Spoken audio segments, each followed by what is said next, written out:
어떻게 나가야 할까? 나를 구원한 주의 십자가, 그것을 믿으며 가네.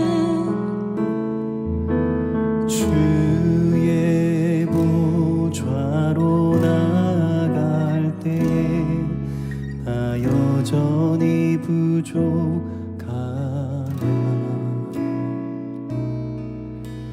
나를 품으신 주의 그 사랑, 그것을 믿으며 가네. 자격 없는 내 힘이 아닌 오직 예수님의 보혈로,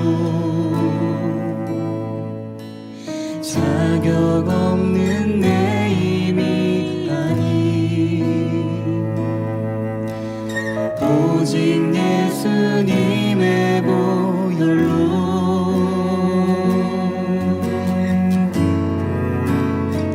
십자가의 보혈,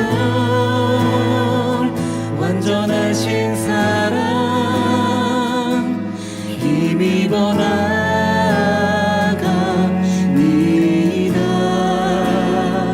십자가의 보혈, 완전하신 사랑, 힘입어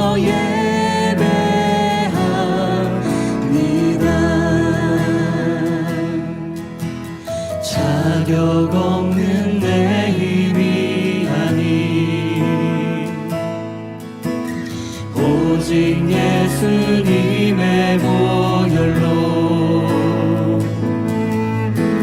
자격 없는 내 힘이 아닌 오직 예수님의 보혈로.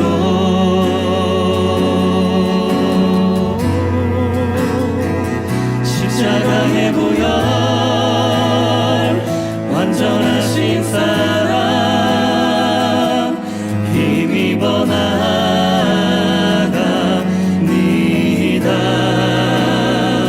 십자가의 보혈,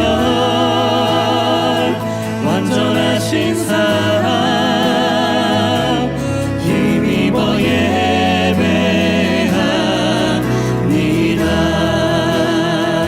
십자가의 보혈, 완전하신 사랑, 힘입어 나갑니다.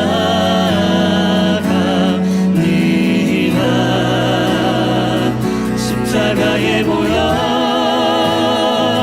완전하신 사랑, 힘입어 예배합니다.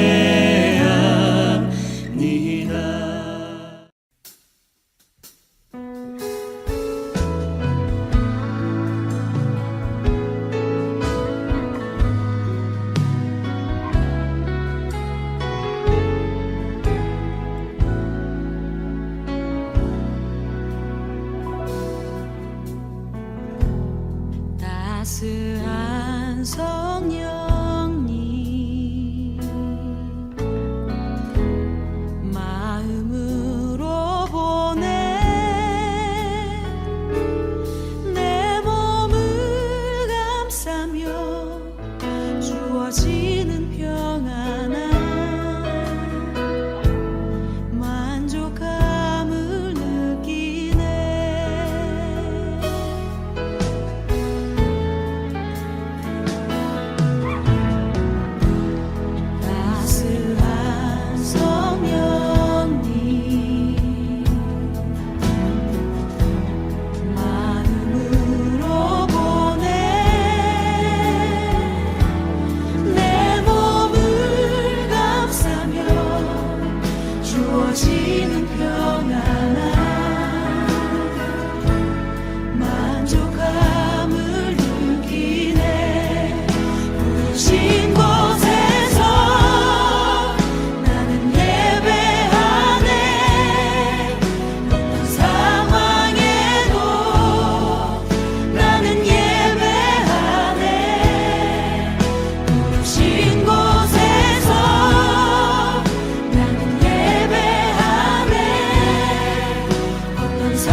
제5장.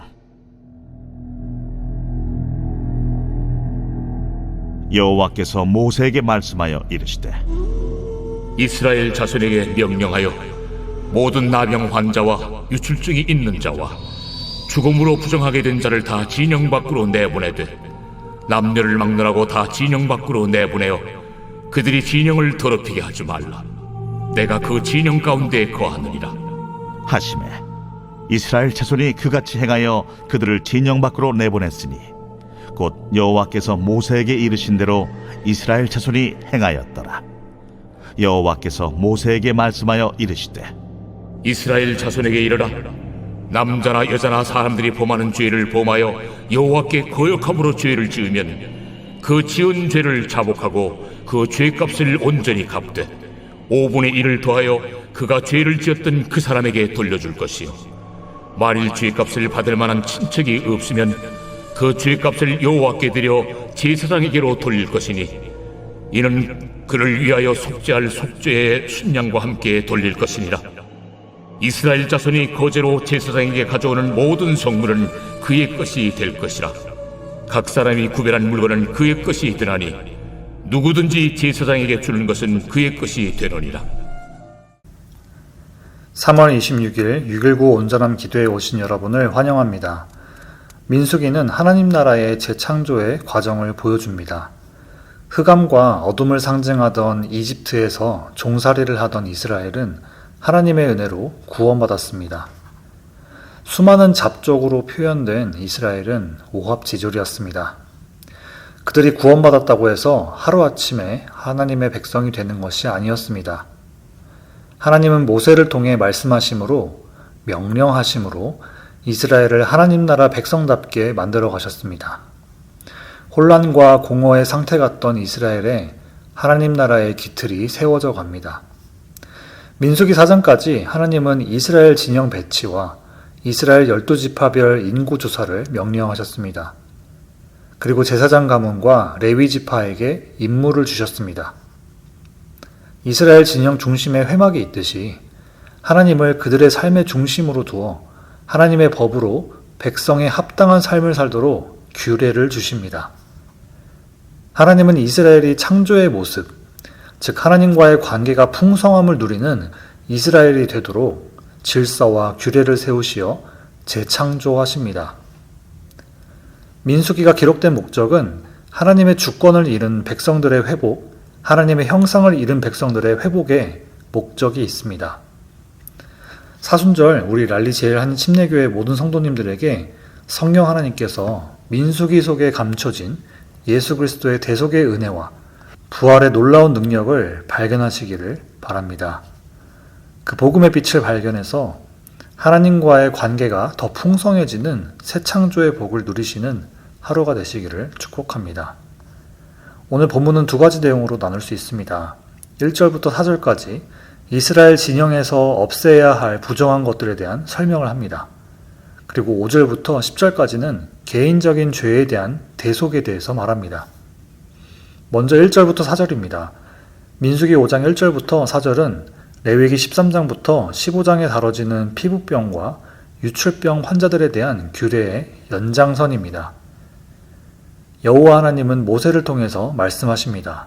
바로 이스라엘 진영 밖으로 내보낼 이들에 대한 특징입니다. 여기서 내보내지다는 무엇무엇의 면전에서 쫓겨나다라는 의미로 성경적으로 표현한다면 하나님 얼굴 앞에서 쫓겨난다, 하나님 나라에서 퇴출된다 라고 표현할 수 있겠습니다. 하나님 나라에 거하지 못하는 이들의 특징을 말하는 것입니다.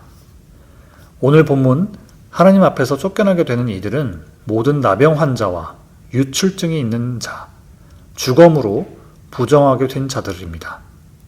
하나님은 이스라엘 진영이 부정하게 된 자들로 인해 더럽혀질 수도 있어서 남녀를 막론하고 진영 밖으로 내보내게 하십니다.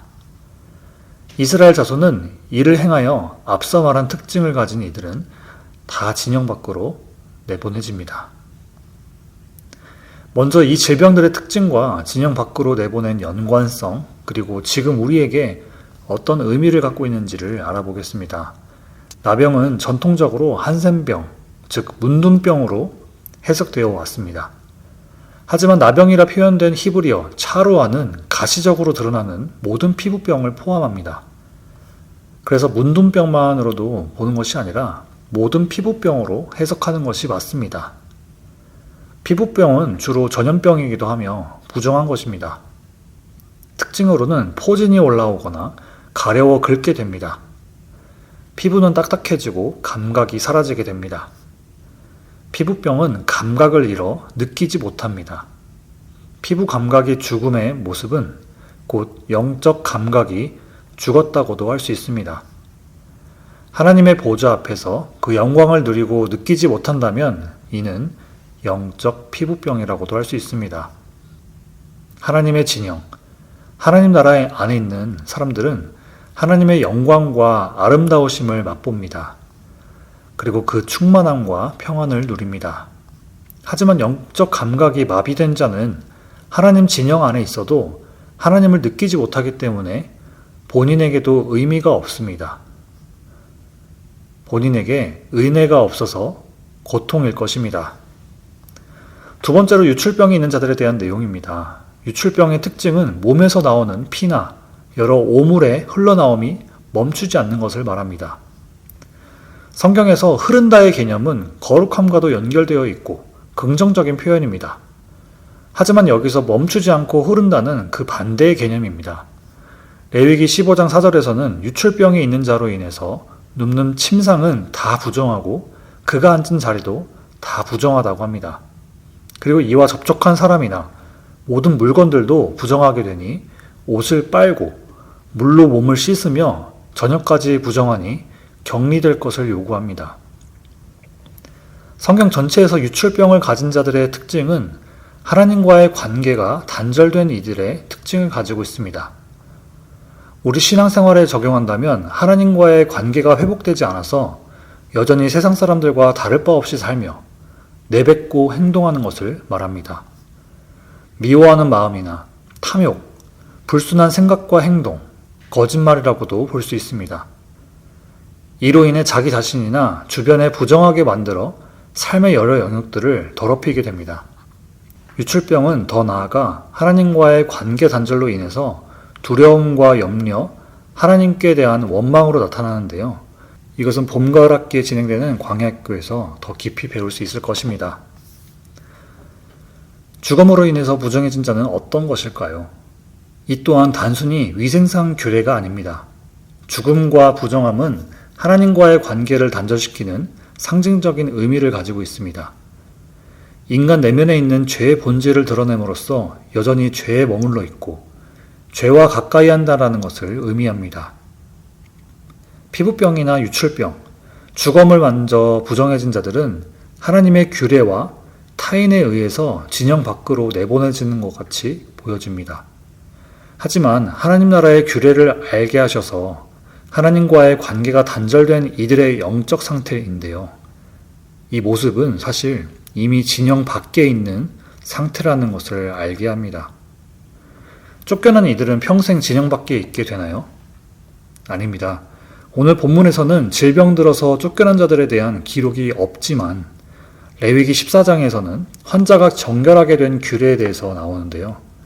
진영 밖에 내보내진 이들이 회복되어서 다시 이스라엘 진영으로 돌아오는 규례가 있습니다. 질병든 자는 예수님을 상징하는 대제사장에게 데려옵니다. 그리고 대제사장은 진영에 나가서 질병든 자를 진찰합니다. 그들의 질병 회복됨을 확인했다면 예수님의 십자가를 상징하는 제사들을 드림으로써 그들을 다시 진영으로 데려옵니다. 이 질병은 우리의 의지로, 힘으로 해결할 수 없습니다. 오직 예수님의 십자가 보혈의 은혜만 가능합니다. 오늘 본문을 통해서 나눌 첫 번째 포인트는 십자가 은혜로 거룩한 성전에 거하는 삶을 삽시다. 하나님은 모세를 통해서 거룩하신 하나님이 거하시는 진영이 더럽혀지지 않도록 하나님은 질병에 든 자들을 내쫓으셨습니다. 이것이 마땅히 하나님의 성전을 정결하게 해야 하는 의도를 말하기도 합니다.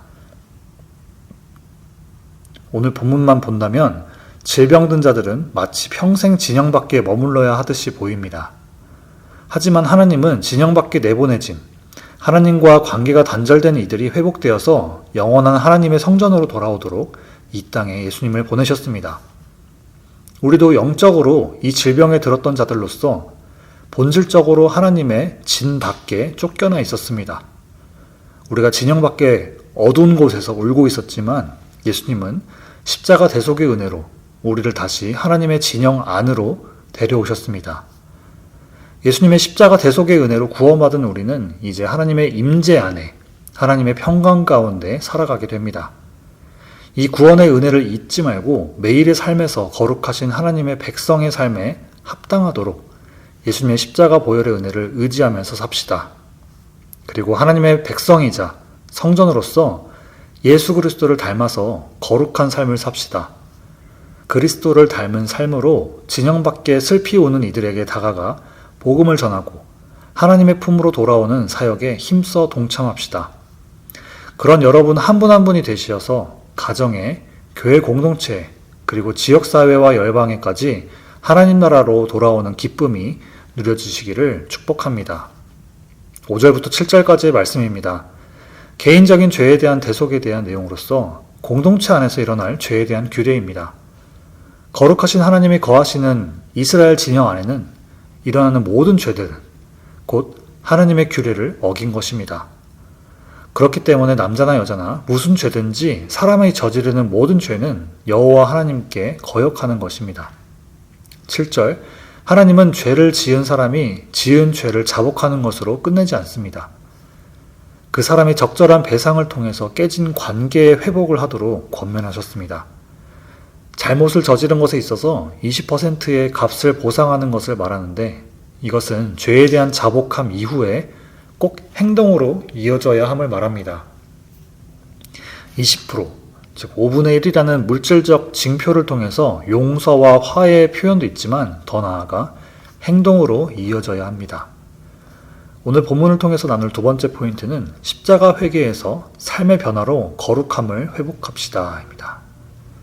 누가복음에서 삭개오는 예수님을 만나고 처음 한 말이 있습니다. 삭개오가 서서 주께 여짜오되 주여 보시옵소서 내 소유의 절반을 가난한 자들에게 주겠사오며 만일 누구의 것을 속여 빼앗은 일이 있다면 내 갑절이나 갚겠나이다. 누가복음 19장 8절 말씀. 죄에 대한 인지는 단순히 형식적인 회개를 요구하는 것이 아니라 삶의 변화가 동반되어야 함을 말합니다. 관계에서도 죄를 지으면 죄를 지은 사람이든지 피해자든지 불편함을 느낍니다. 그때 연약함이나 미숙함으로 인해서 어영부영 지나가게 되고 시간이 지난다고 해결될 수 있다고 생각하지만 이 불편함은 언제든 서운함이나 또 같은 문제 앞에서 이 죄가 번복되기 마련입니다. 그래서 지은 죄에 대한 합당한 배상과 같이 삶에 따르는 회개가 뒤따라야 합니다. 죄값은 본인이 지은 죄에 대한 책임과 그 죄로 겪게 된 이에게 진심으로 사과함이 필요합니다. 그리고 그 상한 마음을 회복시키는 노력이 필요하지요. 모르면 배워야 됩니다. 배웠으면 까먹지 말아야 됩니다. 모르니까 상처 주고 상처를 받습니다.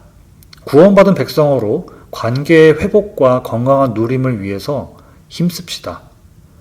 당연하듯이 지나가는 소소한 일상 속에서 하나님 나라의 누림에는 나를 앞세우지 않고 남을 귀하게 여겨서 내가 혹여나 잘못한 부분에 진심을 다해 용서를 구하고 회복의 과정에 힘써야 할 것입니다.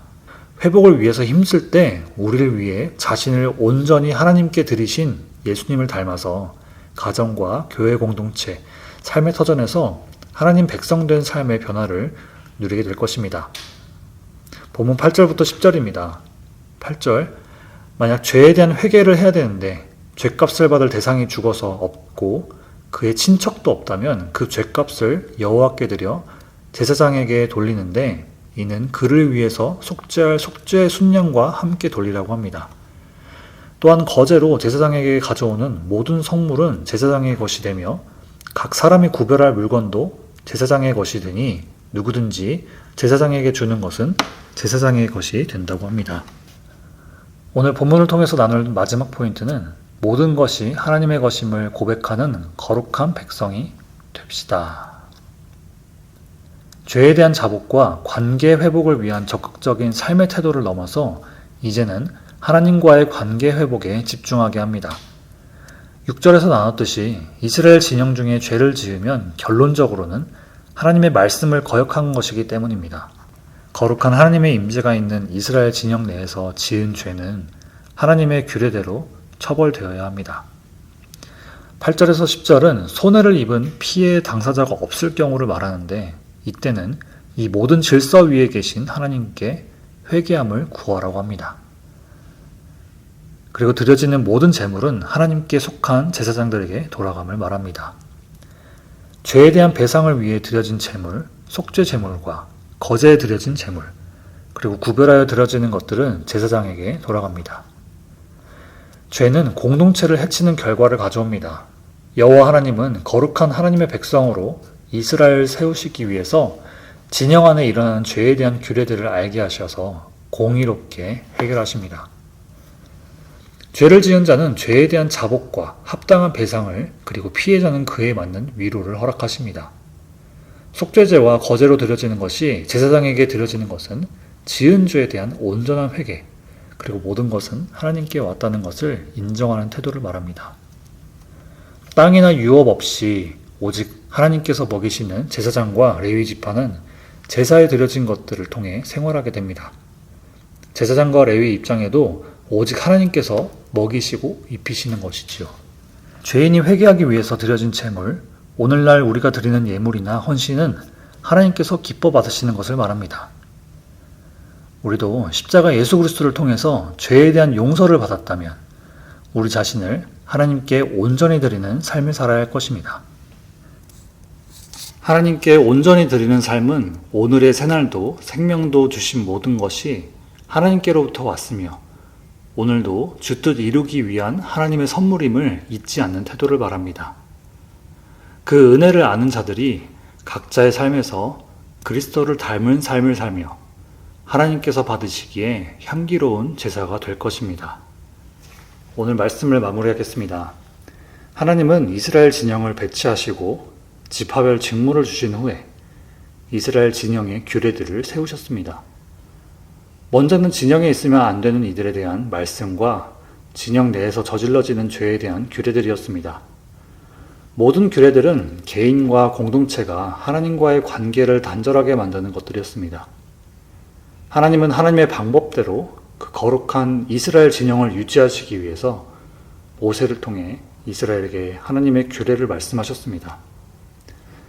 이 규례는 예수 그리스도가 이 땅에 오시고 가르치시며 병 고치시고 귀신 쫓으신 사역들, 그리고 십자가에서 죽으시고 부활하셔서 하나님 우편에 앉으시기까지 죄로 인해서 깨어진 이 세상에 하나님 나라 회복을 위한 예수님의 믿음, 예수님의 사랑을 알게 하셨습니다. 예수님의 사랑은 이제 죄인이었던 우리가 각자의 삶의 영역에서 거룩한 백성의 삶을 사는 믿음의 근원이 되시고 삶의 모델이 되셨습니다. 하나님의 진영에 잊지 못하는 영적 질병 가운데 있으신가요? 아니면 가정과 옆에 지체들이 영적 질병에 빠져 있나요? 너희는 내가 일러준 말로 이미 깨끗하여졌으니 요한복음 15장 3절 말씀. 예수 그리스도의 말씀, 그 복음의 능력은 정결하게 하는 능력이 있습니다. 정결하게 되어서 우리를 거룩하게 하십니다. 하나님 나라 백성으로서 합당한 자는 하나님 나라의 복을 압니다. 그 복을 안다면 모든 이들은 예수 그리스도의 말씀으로 살아냅니다. 여러분들도 복음의 능력을 알아, 그 복의 귀함을 알아 말씀의 능력이 오늘 삶 가운데서 경험되시기를 축복합니다.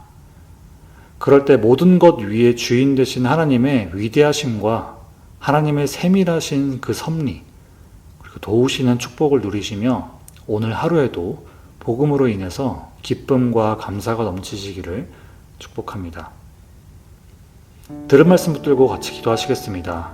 하나님의 백성다운 거룩한 삶을 살기 위해서 성령 하나님께서 지혜 주시고 인도해 달라고, 오늘도 믿는 자로서 거룩한 삶을 지향하게 하시면서 말로만이 아니라 믿음의 삶을 실천하는 하루가 되게 해달라고 들은 말씀 붙들고 같이 기도하시겠습니다.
두 번째로 교회를 위해서 같이 기도하시겠습니다.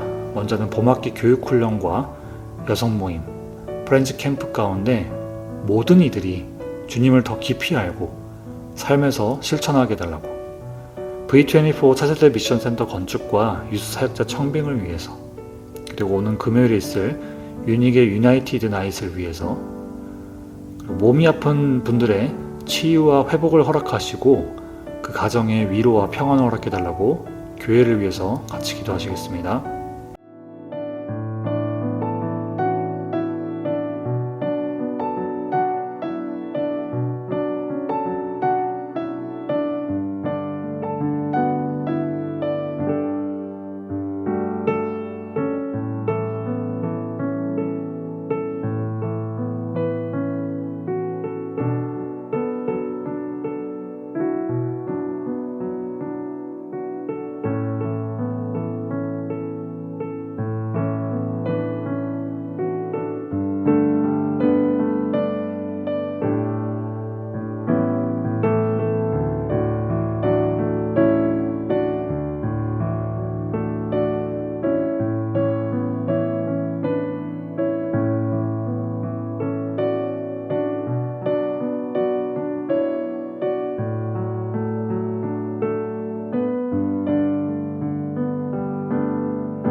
마지막으로 한국과 세계 그리고 선교지 위해서 같이 기도하시겠습니다.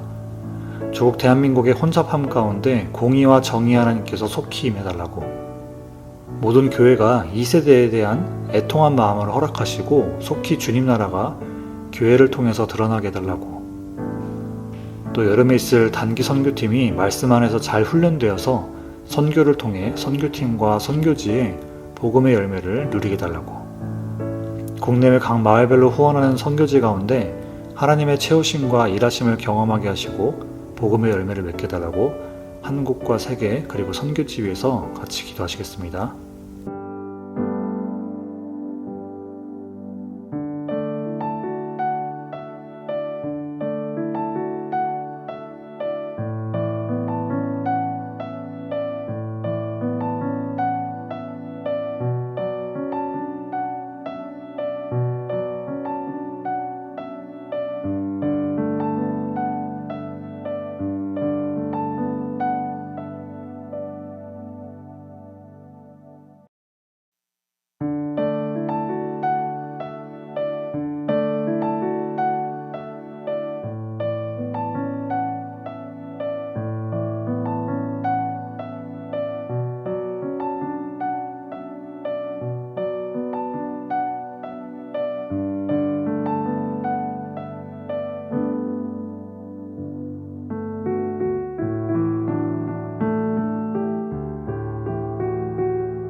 이제 함께 주기도문 하심으로 개인 기도하시고 6.19 온전한 예배를 마치도록 하겠습니다.